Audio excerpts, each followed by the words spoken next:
عرض ما يتفوتش وتلحق يا ما تلحقش. اهلا بكم اعزائي المشاهدين، معاكم طارق جاد، والنهارده جبت لكم عرض جميل جدا للموبايل اللي هنتكلم عنه النهارده، وهنوضح امكانياته في الجزء الثاني. ولكن في الجزء الاول هنتكلم ازاي تشتري موبايل A05 من سامسونج بارخص سعر في مصر.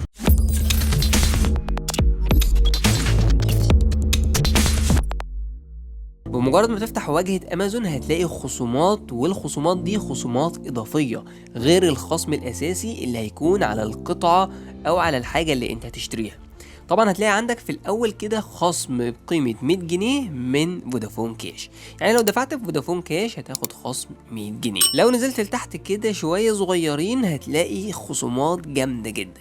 لو انت معاك بطاقة QNB فيزا او QNB ببساطة او بنك ابو ظبي، طبعا هتاخد خصم بقيمة 10% بيوصل ل 200 جنيه. عشان تقدر تستفيد بأي عرض من التلاتة دولت بتكتب الكود ده في كود الخصم أثناء الشراء. احنا دلوقتي هندخل نبحث على الجهاز اللي احنا بنتكلم عليه، وهنبدأ نكتب كده A05 وهنضغط انتر.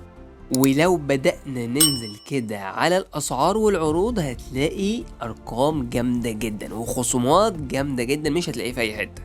طبعا موبايل A05 فيه منه نسختين، نسخة 64 مساحة ونسخة 128 مساحة. لو حاولت تشتري الموبايل او تسأل على سعره في اي مركز لبيع الموبايلات هتلاقي السعر بتاعه بيتراوح من 5500 لحد 6000، واوقات كمان بيعدي 6000. دي في النسخة اللي هي ال 128. طيب انت شايف قدامك ايه اللي مكتوب بالظبط في النسخة ال 128؟ يعني في خصم كبير جدا من 6000 ل 4000 ونص. طبعا لو استخدمت كود من الاكواد اللي اتكلمنا عليها في اول الفيديو هيديك خصم اضافي، يعني دي 4650 هتيجي تاخد عليها خصم مثلا 200 جنيه هتبقى ب 4450 جنيه، وهتوصلك لحد البيت في اسرع وقت ممكن كمان لو انت مشترك في خدمة برايم. وفي الجزء الثاني هنتكلم عن الامكانيات والمواصفات والمميزات والعيوب الخاصة بالموبايل ده. في البداية كده واهم نقطة في اي موبايل بتجيبه وهي المعالج.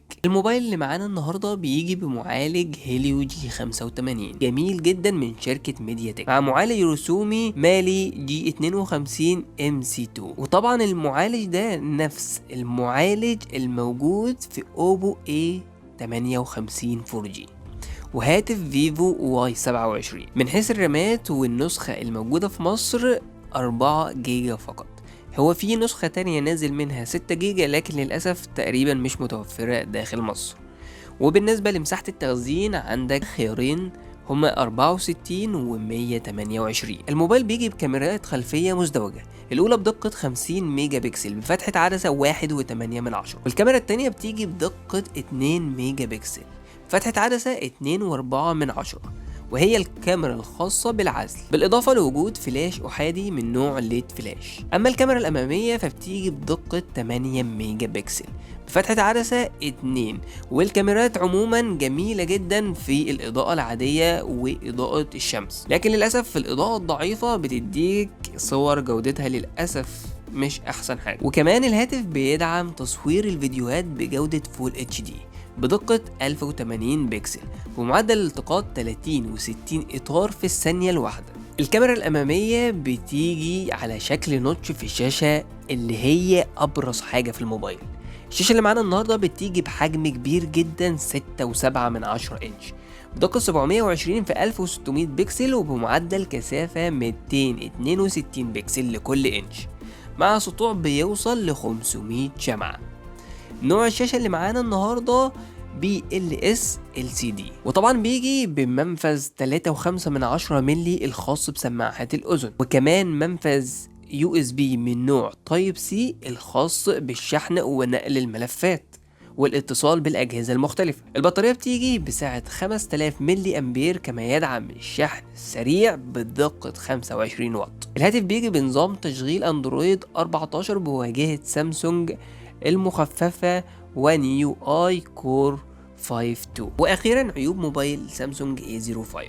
اول حاجه ان هو بيفتقد لمستشعر البصمه. حواف الشاشه كبيره شويه ولم يتم العمل على تقليلها عن النسخه السابقه اللي هي A04. من حيث الخامات وجوده التصنيع الهاتف بالكامل من البلاستيك. شاشه الموبايل جت بنفس الجوده ونفس الامكانيات الموجوده في الموبايل اللي قبله وهو A05، وكنا بنتمنى ان هو يجيلنا بدقة اعلى او بجودة احسن. طيب كمان الموبايل بيفتقد لمستشعرات اساسية زي مستشعر البوصلة ومستشعر الجيروسكوب. واخيرا طبعا علبة الموبايل بتجيلك بوصلة تايب سي من الناحيتين، وللأسف معهاش راس الشحن. للأسف هتضطر انك تشتريها بشكل منفصل. ودي كانت مراجعتنا السريعة للموبايل، ويا رب نكون لمينا معظم الجوانب الخاصة بيه. سبحانك اللهم وبحمدك، أشهد أن لا إله إلا أنت، أستغفرك وأتوب إليك.